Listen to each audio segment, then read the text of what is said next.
Hello, everybody. Welcome back to the Life, Love, Everything podcast with me, your host, Tasmin Bota. So, I've been wanting to have this conversation for such a long time, especially because it turns out that I, even as a seasoned mom, was clueless to what I was feeding my children. And I think it was a year, maybe two ago, that I actually had this conversation with somebody from Eat Better South Africa and my very good journalist friend, Marcia Zali, who actually wrote an article years ago about this particular topic.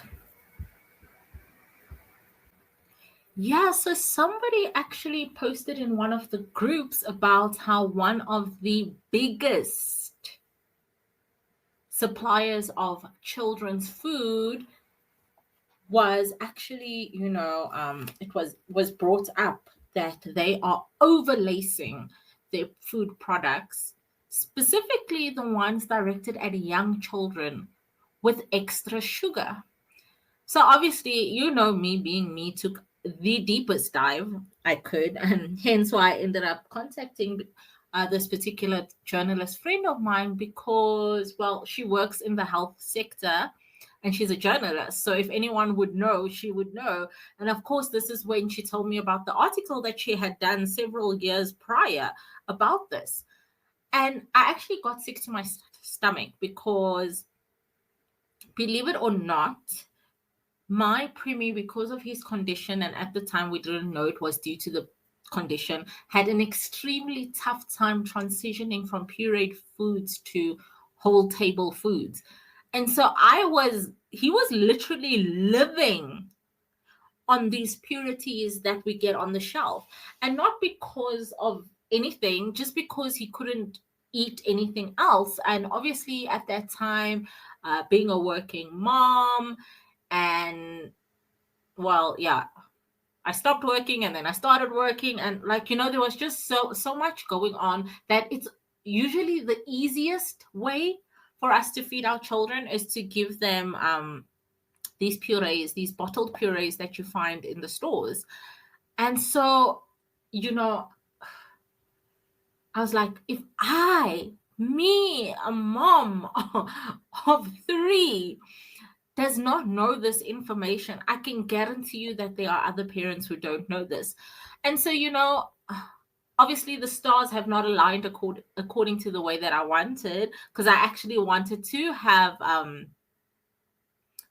the lady that I had spoken to on the show, as well as Marcia, but the stars haven't aligned for us to have it that way. But I feel like this information is so critical and it's so needed that I am going to go ahead and share it with you to the best of my ability. So the craziest thing out of all of this is that, in fact, in low and middle income countries, those foods are specifically made with extra sugars. Whereas in our first world counterparts, because their governments have such strict regulations, it is not. And obviously, this gives you pause to think about, why would we want low and middle income countries to have an addiction to sugar? And that's exactly what it is, guys. I, at my big old age, am sitting here right today having this battle with myself and my sugar addiction, because it's so tough. Once you start, it's literally, think of someone that is addicted to alcohol, think of someone who is addicted to drugs. It's literally the same thing. And I find myself personally having that battle. And obviously, it's because of years of eating nonsense. Unawares at time. Obviously, in my old age, I'm not unaware. Now I'm not unaware. But it's years and years of eating unaware. And the crazy thing is that yes, there are labels on food, but let's be honest. Let us be honest. Do you read those labels? And if you do read them, do you understand what they are? What they are saying? Because I don't. At this very big age of mine, I do not understand what those labels are saying. And you will be mind blown to know that there are 56 different names for sugar. Let that sink in. 56 different names. How will the average person know or remember all 56 of those names? I know I couldn't. I know I don't. And even though I know maybe a handful of them, am I really, when I'm going to the shops looking at every single item that I'm buying and checking what the sugar content of it is? I'm not. And I know that you guys aren't, because who has the time to do that? That sounds like a full-time job to me, and a full-time job that I just don't have the time to do. You know what I'm saying? And yet we trust that our governments will ensure that we, are not being duped. And another crazy thing that I saw was that even with healthy foods or things that are labeled as healthy, firstly, let's start off with all food has its own natural sugars in it, right? So when you go and you add other sugars on top of those sugars, this is now when we are getting this problem. Because you're not just having, 1 teaspoon of sugar or whatever it may be, which again makes me go crazy thinking about, because how would the average person know if you've never been told? This is not something that you were taught at school. It's not something that, and even when you do go to like the clinics and the hospitals and the sisters are educating about, you should make food from scratch. They do that. No one's emphasizing the why. We're telling parents that they should do this, but we're not telling them why they should be doing it. Why it's better to cook something from scratch than it is to buy something that is ready made or in a bottle or a packet, or we're not getting into the nitty gritty of it. And let's be honest, when you're a parent, time is of the essence. And whatever can make your life simpler, you're going to do, and easier. Like, parenting is hard as it is. So we have to choose our battles when it comes to parenting. But I was even surprised to see that when you take apples, oranges, grapes, whatever fruit, and you turn it into a juice. So these 100% juices, when you turn them into juice, they pack as much or even more sugar than some sodas or energy drinks. Oh my goodness. I mean, I'm already at a disbelief about how much sugar is in 1 cup of Coke, that when I saw this, I'm like, I feel I feel like we are like, I don't know, I'm in this a war that I didn't, a food war that I didn't sign up for. Our popular cereal brands, and you know who they are. I mean, they're the first ones that you see when you walk in the store. Their adverts run all over TV and in magazines. They are everywhere. And they say, their labeling says 9 vitamins and minerals. I've read them. I've seen them. But what we don't know is that a lot of them have added sugar. So they've got sugar on top of the sugar. And then you make the bowl of cereal for your child and you again adding sugar into that sugar. And now here we have created children who are now becoming obese, who are addicted to sugar, who are unhealthy. Because of the amount of sugar that they are getting unknowingly. And this is not to say that I am blaming any parents, because I myself did not know.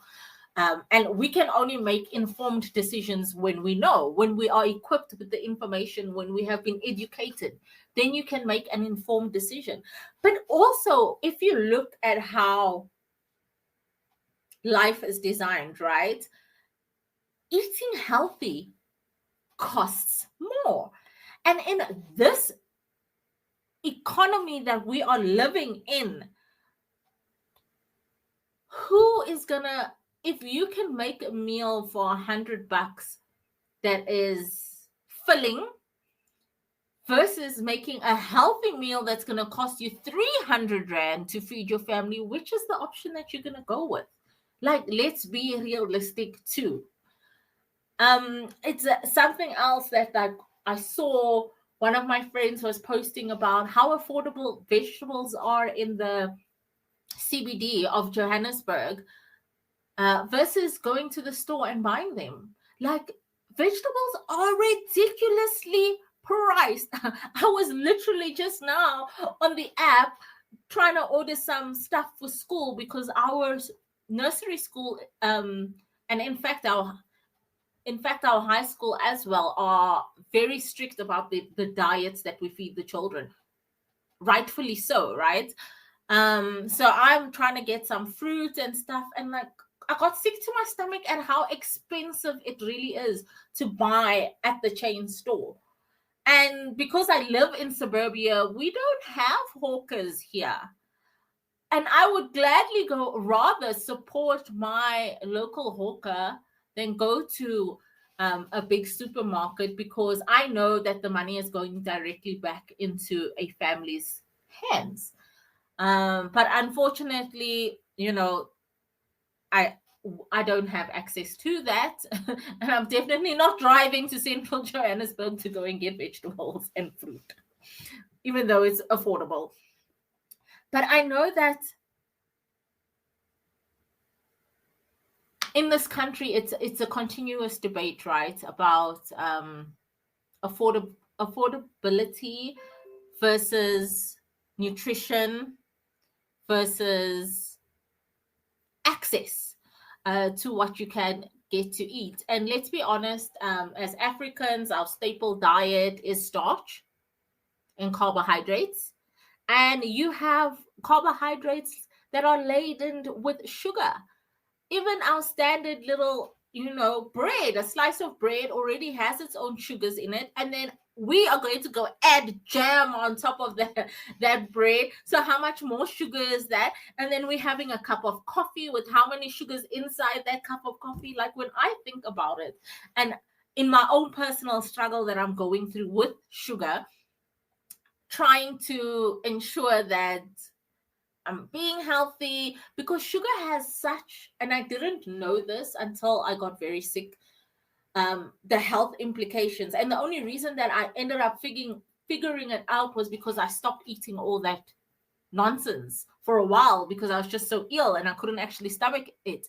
But the way that my body felt without all of that nonsense was incredible. But because sugar is a drug, oh my gosh, it didn't take me too long to fall back into the hole. And I find myself daily fighting that sugar battle. So just imagine the first thing that a 6-month-old child is introduced to in our country is one of those sugar-laced baby cereals. We all that is the first thing that a baby is introduced to. So from 6 months, some even introduce it earlier, which I do not recommend, because we know that the evidence shows that babies should only be fed from 6 months on. But that's a whole nother conversation. We are already unknowingly creating that addiction. And that's why the babies are able to so easily just, enjoy that porridge. And then on top of that, so some of the porridge, you make it with either water or with milk formula, right? The formula itself has sugars in it. So just imagine, first thing in the morning, we are serving our children a cocktail of sugar. And that was another thing that was made evident to me, because I wasn't aware about the formula and the sugar, was when I gave birth to my third child and we were having trouble getting him to drink the breast milk. And obviously, the pediatrician was absolutely forcing me to give my child formula, which I did not want to do. But, sometimes it gets tiring going back and forth, which is what I did. Just imagine just having given birth and going back and forth with the pediatrician. Like, I was exhausted. And eventually I caved, and I just said, when I get home, I will sort out the breastfeeding thing. And it was the nurse, when I went back, was it for 4-day checkup, 7-day checkup? I don't know. When I went back, the nurse said to me that you are just, because the problem was that my child's sugar levels were dropping, which was an indication that he wasn't getting fed enough. But nobody is looking to see what is the problem as to why he's not being fed enough. Like, is he not latching? Those kind of things. No. Just give him a bottle of formula. And the nurse was the one who told me, but you are literally just feeding your child sugar. So, let's get this breastfeeding thing sorted and going. And I mean, a parent's biggest fear, one of their biggest fears is you don't want your child to starve to death. I mean, really, nobody wants that. But I mean, it starts from that early on that we are giving our children sugar-laced food unknowingly. And because our regulations clearly aren't as strict as the first world countries, and we're not going to get into the politics of that because definitely there's some political involvement in there. It breaks my heart that we are setting ourselves and our children up for failure. Basically, we're creating heart conditions and obesity, and unknowingly though. So I am hoping, if there is one episode that I want to be spread and shared widely, it would be this one. And in the article that Marcia did, there were scientists from Wits University who analyzed the sugar content of different baby products. So all those foods, and you guys know who the ones are that I'm talking about, and we know who the manufacturers of them are.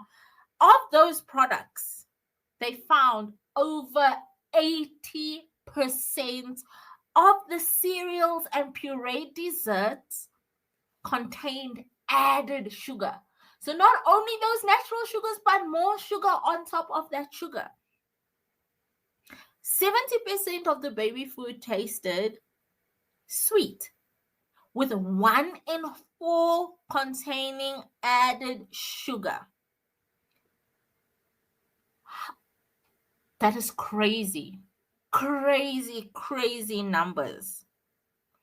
And then another thing that I learned about reading the food labels was that the first 4 nutrients listed on the label, so the first 4 at the top of the product, is what is the most of in that thing. So for example, if it's saying sugar, salt, carbohydrate, or whatever, protein, those are the 4 most of that item in the product. And I don't know, guys. Like, I don't know what the answer is, what the solution to the problem is. Because I know that as a mom, like, it's so hard and it's so expensive to eat right all the time. I don't think it's even possible to do all the time. But when you think about how having any type of addiction, what it does to your brain, think about what it's doing to a child's growth, to a child's concentration at school, to a child's ability to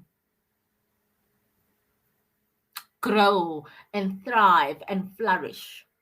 And I think those are the things that we have to be thinking of when we are reaching for these products that are in our face, that we are being sold that they have vitamins and minerals. And that's not to say that they don't, but the fact that they are ladled covered with sugar is my problem.